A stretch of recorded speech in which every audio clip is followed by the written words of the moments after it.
Hello दोस्तों, आपका स्वागत है आपके अपने चैनल ई एग्ज़ाम अलर्ट पर। तो आइए शुरू करते हैं। प्रतिलेखन संख्या 10।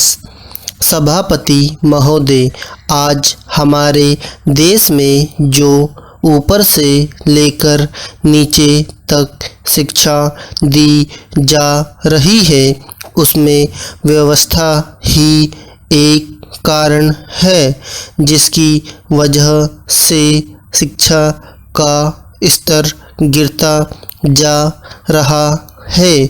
मेरा अपना विचार है कि जो शिक्षा प्रणाली है और जिस रूप में शिक्षा दी जा रही है वही अनुशासनहीनता का कारण है।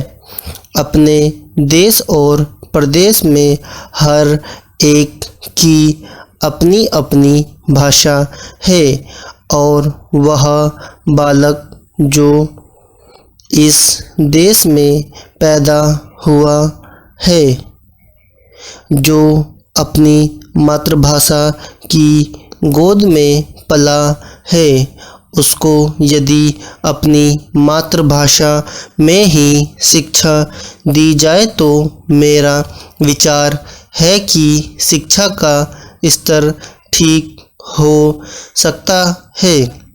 जो सबसे बड़ी भूल और कमी सरकार के द्वारा दी जाने वाली शिक्षा के संबंध में हो रही है वह यह है कि बालक की मातृभाषा में शिक्षा न देकर उसको उस भाषा में शिक्षा देने की व्यवस्था की गई है जो हमारे देश या प्रदेश की भाषा कभी रही ही नहीं।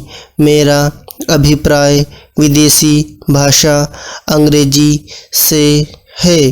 मैं यह मानकर चलता हूँ कि जब से यह भाषा इस देश में आई है, चाहे वह किसी कारण से आई हो, इसे आप भी और इस माननीय सदन के सदस्य भी जानते हैं कि उससे बुरे परिणाम ही निकले हैं।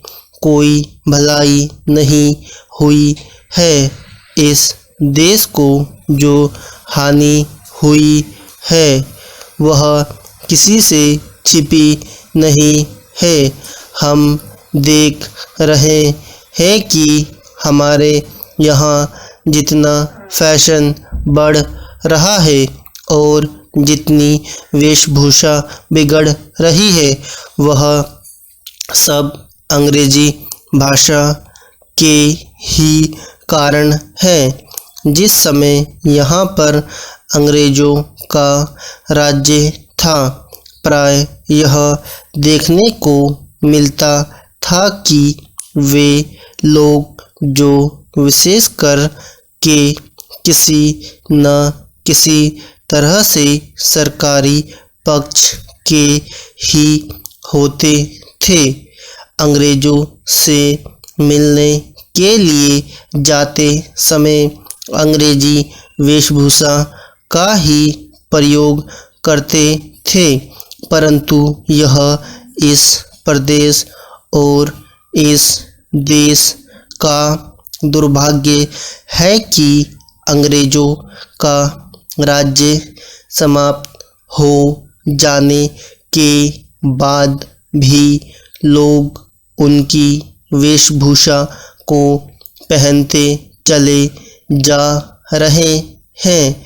इससे जो प्रभाव हमारे देश के फैशन पर पड़ा उससे लाभ के बजाय हानि ही हुई है और हो भी रही है। मेरा ऐसा विचार है कि अंग्रेजी वेशभूषा से इस देश को बहुत हानि हुई है। भारत की गौरवपूर्ण सभ्यता और संस्कृति के संरक्षण पर पर्याप्त ध्यान देने की आवश्यकता है। धन्यवाद।